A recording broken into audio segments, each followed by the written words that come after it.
Friends, today's movie is based on a true story. This film shows how a man managed to rob banks 27 times, and before that final attempt, he was never caught even once. The story begins with a man sitting inside a bar. His name is Attila Ambrus. Ambrus is drinking at the bar, and after finishing his glass, he calmly walks across the road toward a bank. As soon as he enters the bank, Ambrus pulls out his gun and starts robbing it. Then the movie takes us several years back into the past. We see Ambrus stealing inside a church where he is caught by a priest. The priest grabs him by the ear and takes him to his grandmother, telling her that Ambrus has once again tried to steal from the church and that she should stop sending him there. After this, the film shifts back to the present time, where Ambrus has finally been arrested. He is taken to Inspector Bunta, the officer investigating his case. Inspector Bunta begins questioning him and says that, according to police records, Ambrus has committed 19 bank robberies. Hearing this, Ambrus corrects him and says that he has not committed 19 but 27 bank robberies. Out of those, 26 robberies were completely successful, and he was never caught. He was arrested only during the 27th robbery. Inspector Bunta tells him that he wants to hear the complete truth about his life. After that, Attila Ambrus starts narrating his story. Ambrus explains that during his childhood, he lived in Transylvania, Romania. From a very young age, he loved playing ice hockey, and he was especially close to his grandmother. One day, when he returned home, he found out that his grandmother had passed away. That was the first time he ever saw his father. Later, his father takes him along, but his father is a heavy alcoholic. His father clearly tells him that he cannot keep him and sends him to live with his uncle instead. However, his uncle also does not keep Ambrus for long and eventually sends him to a boarding school. Even there, Ambrus's troubles do not end. The principal accuses him of having a habit of stealing and tells him that he stole books from the library. The principal says that the boarding school is meant for good students, not thieves, and expels him. After this, Ambrus is sent to a juvenile correction center where his hair is cut and he is locked inside a children's detention facility. He spends his growing years there. During this time, major political changes are happening in Romania. The country is under a dictatorship with no proper government. As Ambrus grows older, he joins the Romanian army. Because he is extremely good at shooting, he is assigned duty at the Hungary-Romania border. One night, while on duty at a checkpoint, Ambrus sees two people trying to cross the border and escape into Hungary. He orders them to stop, but they keep running. Ambrus aims his weapon at them, but he does not have the heart to shoot. He lets them go. However, soldiers standing behind him open fire and kill both men. This deeply affects Ambrus. He feels guilty, believing that if he had not turned on the lights or noticed them, those two people might not have been killed. This regret stays with him. That very night, Ambrus escapes from his barracks. He hides under a freight train, crosses the Romanian border, and reaches Budapest, Hungary. In Budapest, searching for a better life, he approaches an ice hockey coach and tells him that he knows how to play ice hockey. When the coach gives him a chance to play, it becomes clear that Ambrus cannot actually play well. The coach realizes that Ambrus does not really know ice hockey. Later, the coach meets him, and Ambrus explains that he used to play many years ago but has not practiced for a long time. He promises that he will work extremely hard. The coach tells him that he cannot pay him to play, but he can offer him maintenance and cleaning work, along with a small place to stay. The coach tells him that if he stays there, he might be able to build a better life. Ambrus asks why the coach is helping him. The coach replies that his own father was not much different from Ambrus. Ambrus starts working there sincerely, handling maintenance and cleaning duties, and also begins practicing ice hockey again. Over time, he makes several good friends through hockey. One day, while partying with his friends, Ambrus notices a girl passing by on the street. He feels instantly attracted to her and follows her all the way to a metro station. He starts flirting with her and asks her name. The girl replies that she has just met him for the first time and that she will tell him her name the next time they meet. Saying this, she steps into the train and leaves. The girl leaves, and the train also departs from the station. At that moment, a thought strikes Ambrus's mind, that this train will stop at the next station. Thinking this, Ambrus immediately runs toward the next station as fast as he can. When the girl steps off the train at the next station, she is shocked to see Ambrus standing right in front of her. After this surprising encounter, Ambrus and the girl start talking, and they soon become friends. The girl finally tells him her name, Kat. Listening to Ambrus's story, Inspector Bunta later asks him, "You had many new friends, and now you even had a girlfriend. Then why did you start robbing banks?" Ambrus explains that because he was an immigrant, he needed proper documents to work and build a future in the country. He went to the immigration office, where there was already a long line of people. When he tried to apply for a work permit and residency, the man sitting at the counter handed him a long list of required documents. Collecting all those documents was impossible for Ambrus. Because of this, He became very worried about his future in the country. One day, Ambrus takes Kat to a cinema hall. He orders popcorn and drinks, but when the cashier tells him the total amount, it is so high that Ambrus does not have enough money at that moment. Kat ends up paying at the counter. This makes Ambrus feel extremely embarrassed and hurt. He realizes that no matter what, he now needs to earn more money. Later, one of Ambrus's hockey teammates asks him for help, saying that his uncle works in the ministry and might be able to help Ambrus get citizenship. Through his friend, Ambrus meets the uncle, whose name is Mickey, and requests help in getting citizenship. Ambrus even brings an envelope with some money for him. After seeing the money, Mickey tells him that this amount is not enough. He explains that to get citizenship, many officials inside the ministry need to be bribed, and only then can such work be done. Ambrus replies that he does not have more money right now, but he will slowly arrange it and pay him later. Hearing this, Mickey takes the envelope and leaves, telling Ambrus that he will call him. Several days pass, and even after giving money, Ambrus sees no progress regarding his citizenship. He receives no response from Mickey. Whenever Ambrus tries to call him, Mickey does not answer. Because of this uncertainty, Ambrus becomes mentally disturbed. He cannot focus on his work anymore and is constantly worried about whether he will ever get citizenship. One day, Ambrus goes alone to the Hungarian ministry, trying to meet Mickey in person. Seeing him there, Mickey becomes angry and scolds him, asking if he is following him. Mickey tells Ambrus that he already said he would contact him if the work moved forward. He warns Ambrus that if he ever tries to follow him again or shows up like this, he will get him deported from the country. Mickey also reminds him that Ambrus came with only half the required money. He tells him clearly that if he wants the work done quickly, he should bring the full amount. Saying this, Mickey leaves. One day, Ambrus goes to Kat's house for dinner. Kat's parents start asking him about his past. Ambrus tells them that he never really knew his mother, that his grandmother raised him, and that she later passed away. After that, he went to live with his father, who also abandoned him. Hearing this, Kat's parents become quiet and thoughtful because Kat belongs to a well-settled family. Kat goes to bring some juice, and during that time, her father speaks directly to Ambrus. He says that Kat is about to complete her graduation and has a bright future ahead. Then he tells Ambrus to look at himself and asks what he can offer Kat. He reminds him that Ambrus is Romanian, has no legal papers, no money, and no real future in the country. Hearing these harsh words, Ambrus becomes angry and leaves the house. As he walks away, his eyes fall on a bar. He sees people inside dancing and throwing money around freely, while he himself does not even have enough money to fulfill his basic needs. One morning, as Ambrus is walking, he notices a post office. A guard is opening the door of the post office. At that moment, an idea strikes Ambrus's mind,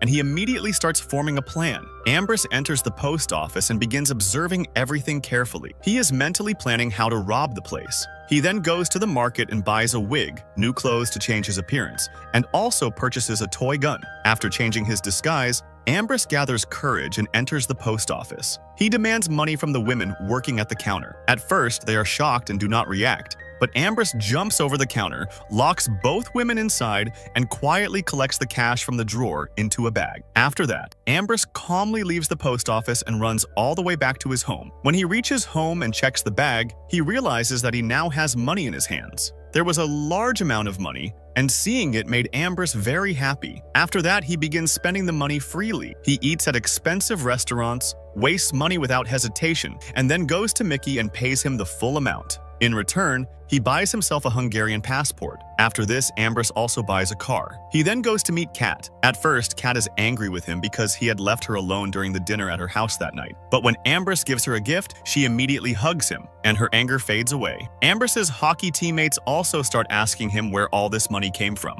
Ambrus tells his friends that he has started a bearskin import-export business. When Kat asks him the same question, he repeats the same lie. Kat suspects that Ambrus is not telling her the truth, but she does not show much interest in knowing more about the money. After some time, all of Ambrus's money runs out. Only one final bundle of cash is left. Seeing this, Ambrus becomes worried, and he finally decides that he must rob another post office. Ambrus parks his scooter outside another post office and carries out the robbery. As he comes out with the money, he notices a police officer standing outside in civilian clothes. The officer sees Ambrus coming out with the cash bag. Just then, the post office alarm starts ringing. The police officer immediately understands that Ambrus has robbed the post office and begins chasing him on his bike. To escape, Ambrus rides his scooter at high speed. Further ahead, he loses balance and falls off the scooter. after which he starts running on foot. The police officer continues chasing him on the bike. Eventually, Ambrus jumps off a bridge into the river and manages to escape.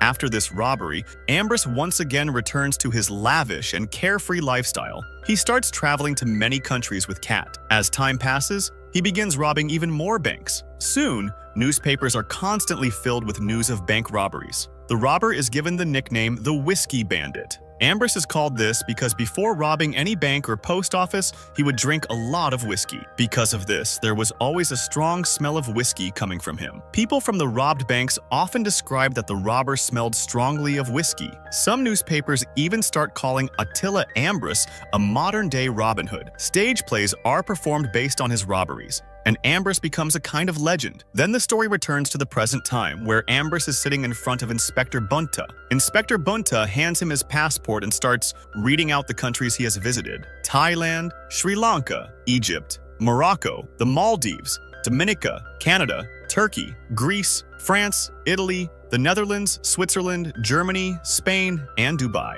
The inspector says that he himself has not even seen photos of so many countries, while Ambrus has traveled to all of them. He remarks that Ambrus clearly loves traveling. Ambrus then continues his story. One day, the hockey team's coach introduces Ambrus to his son, Gyoza, and soon, a deep friendship develops between them. Ambrus eventually tells Gyoza that he is the same Whiskey Bandit who has robbed many banks. Ambrus now wants to rob a big bank, and for that, he needs a partner. Because of this, Ambrus and Gyoza form a team. Both of them enter a large bank that has many employees inside. Ambrus points his gun and orders all the employees to keep their heads down. Gyoza stands outside, keeping an eye on everyone, while Ambrus goes into the locker room. Inside, there is a huge amount of cash, which Ambrus starts stuffing into his bag. As a signature, he leaves behind an empty whiskey bottle. After that, Ambrus and Gyoza escape with the cash. The next day, after a hockey match, Ambrus notices Gyoza telling a story to the team members. While narrating it, Gyoza gestures in a way that suggests the use of a gun. Seeing this, Ambrus becomes suspicious and feels that Gyoza might be indirectly telling people about the bank robbery. Later, when Gyoza is alone, Ambrus confronts him and starts arguing, asking why he is telling everyone about the robbery. Gyoza insists that he has not told anyone anything and claims that he was talking about something completely different. He promises that he would never reveal that they are bank robbers. After this, Gyoza and Ambrus scout another large bank and start planning to rob it. Construction work is going on outside the bank. The next day, after changing their disguises, both of them enter the bank. They order everyone inside to lie down on the floor, and all the people obey. At that moment, Ambrus notices a glass wall inside the bank. Through it, he sees construction workers outside who can clearly see Ambrus and Gyoza inside the bank. Taking advantage of the situation, one man manages to enter the locker room and locks it from the inside. Ambrus stands outside shouting at the man to open the locker room, but he refuses. Ambrus then drags the bank manager to the locker room and orders him to open it.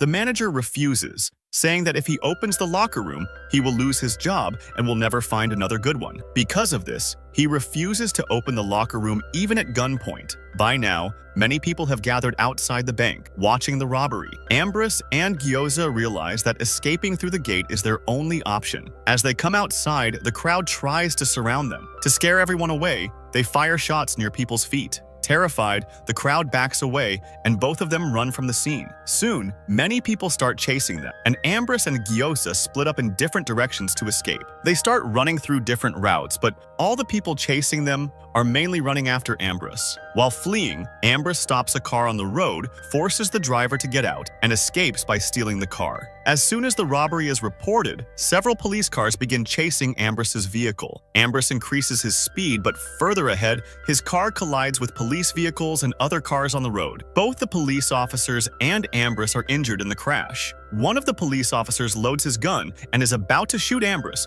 but before he can fire, Ambrus restarts his car, reverses it, and speeds away again. Soon after, more police officers arrive at the crash site. When they approach the car, they realize that the robber is no longer inside the vehicle. After reaching home, Ambrus begins cleaning his wounds. Suddenly, he hears movement at the door. He immediately raises his gun and points it forward. Then he hears Kat's voice. Recognizing her voice, he lowers his gun. Kat sees that Ambrus is injured and notices the bag full of cash. She immediately understands what kind of work Ambrus is involved in. Without asking him a single question, she starts removing the pieces of glass stuck in his shoulder. After escaping from the police, Ambrus and Gyoza meet again. Ambrus says that for a moment he thought Gyoza had been caught and might get him arrested as well. He suggests making an agreement. If either of them is caught, he will not tell the police anything for at least 3 hours, so that the other person gets enough time to cross the country's border and escape to another country. The story then returns to the present time. Inspector Bunta tells Ambrus that he will make sure Ambrus gets the maximum possible punishment. He adds that along with bank robbery charges, he is also filing an attempted murder case against him.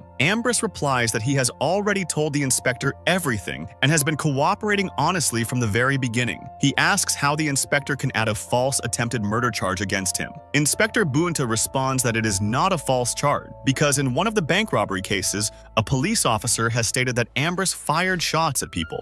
Ambrus defends himself, saying that he did not fire at people, he only fired at the glass gate to break it. Ambrus then starts explaining another bank robbery incident to the inspector. Ambrus and Gyoza plan another robbery and go to a different bank. Ambrus holds the security guard at gunpoint and orders him to lock the glass main gate. The guard follows Ambrus's instructions, locks the glass gate, and hands over the keys to him. Ambrus takes the keys and heads toward the locker room, while Gyoza keeps watch over everyone inside the bank. Ambrus places the keys inside a locker and begins filling his bag with cash from the locker room. After collecting the money, Ambrus comes back out and both he and Gyoza move toward the exit. At that moment, Ambrus realizes that the glass gate is locked and that he has forgotten the keys inside the locker room. Just then, they notice that the police have already arrived outside the bank. Seeing no other option, Ambrus fires at the glass gate. The police officers outside instinctively duck for cover. Using this opportunity, Ambrus and Gyoza break through the glass gate and escape. They quickly leave the area and get into a taxi, ordering the driver to take them to the station. Meanwhile, police cars are checking vehicles all around the city in search of the bank robbers. As the taxi reaches a bridge, they see that the police have set up a barricade there. Seeing this, Ambrus and Gyoza jump out of the taxi and start running. The police officers on the bridge chase them. While running, both of them reach the railway station, with the police still behind them. Ambrus runs fast and jumps to the other side of the tracks just as a train arrives, allowing him to escape. However, Gyoza is surrounded by police officers from all sides and is caught. Ambrus realizes that Gyoza has been arrested. He quickly goes to his room, collects all his important belongings and cash, and plans to escape by crossing Hungary's border into another country. On the other side, Gyoza is in police custody. Inspector Bunta begins interrogating him, asking about his partner, his name, and where he lives. Gyoza refuses to give any information. Additional police officers are brought into the interrogation room, and they beat Gyoza repeatedly, trying to force him to reveal his partner's identity. Despite the beating,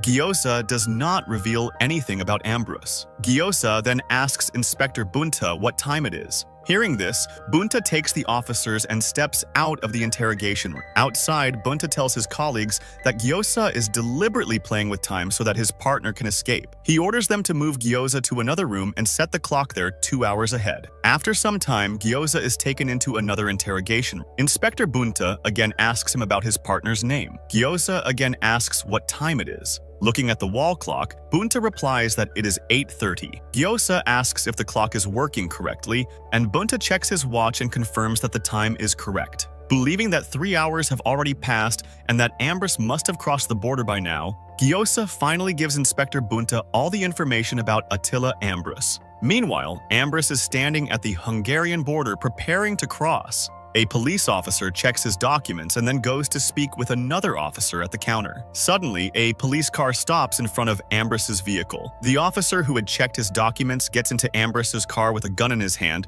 and orders him to silently follow the police car ahead. Ambrus is finally arrested. The news spreads throughout the city that the two men known as the Whiskey Bandits have been caught. Their names are Attila Ambrus and Gyoza. Ambrus's hockey teammates and his coach see this news on television and are shocked. Kat also hears the news on the radio and learns that Ambrus has been arrested. Later, Kat goes to meet Ambrus in jail. Ambrus tells her that he needs a good lawyer and that he needs money to get out of prison. Hearing this, Kat asks him what money he is talking about. Ambrus replies that he is talking about the money he had given her, kept inside a bag. Kat says that she does not have any money. Ambrus asks if she has already spent it. Hearing this, Kat starts leaving. Ambrus says that he needs to get out of prison. Kat then tells him that from now on, there is no relationship between them anymore. Saying this, she turns her back on Ambrus and leaves him there. After that, Attila Ambrus tells Inspector Bunta that he has now told him his entire story. He says that there is nothing left for him to explain anymore, that he has told everything honestly, and that even though many bad things happened to him, he never tried to kill anyone. Yet, an attempted murder charge has still been placed on him. Hearing this, Inspector Bunta completely loses his temper. He vents his anger on Ambrus and says that people like him are the reason he has spent his entire life working inside this police station. Because of his job, his family left him since he could never give them time. His children kept questioning him, and he never had answers for them. The media turned Ambrus into a hero while he himself could not even celebrate his birthday with his family. He angrily says that Ambrus claims injustice was done to him, but if there is any justice left in this country, he will do everything in his power to make sure Ambrus spends his entire life in prison. After this, Bunta calls the guards and orders them to take Ambrus away. Sometime later, we see that Ambrus had secretly stolen a cable from the president's office. He tears a bedsheet and makes a rope out of it. Using this rope, he escapes from the prisoner containment area. He climbs up using the pipes attached to the building and reaches one of the rooms. From there, using the cable through the window, Attila Ambrus climbs down the building and manages to escape, successfully deceiving everyone. When the guards return to the prisoner containment area to bring Ambrus back, they realize that he is no longer there. The prison siren immediately starts blaring. Inspector Bunta also understands that Ambrus has escaped, and he notices that the LAN cable kept in his office is missing. The movie then shows real-life footage of the chaos that followed the Whiskey Bandit's escape. Media channels everywhere begin covering the incident non-stop. The police start searching vehicles all around the city and desperately try to find Attila Ambrus. The media exaggerates the case even further, and despite a long search, Ambrus is not caught for quite some time. However, after some time, the Whiskey Bandit is finally captured by the police. Attila Ambrus is sentenced to 17 years in prison for committing 30 bank robberies. Due to his good behavior, he is released after serving only 12 years. After his release, Ambrus starts living a normal life. While in prison, he had learned poetry writing, and after coming out, he begins earning his living by selling poetry. In the final scene of the movie, we see that the Whiskey Bandit, Attila Ambrus, has now grown old. He is sitting inside his small poetry shop. Right in front of his shop, across the road, there is a bank. Ambrus looks at the bank and smiles. What is going on inside the Whiskey Bandit's mind at that moment, no one knows. So friends, tell me in the comments, how was your experience watching this story? Did the journey of the Whiskey Bandit shock you or impress you? If you enjoyed the video, don't forget to hit the like button, and let's complete the target of 1,000 subscribers together. Subscribe to the channel and stay tuned for more such amazing movie explanations.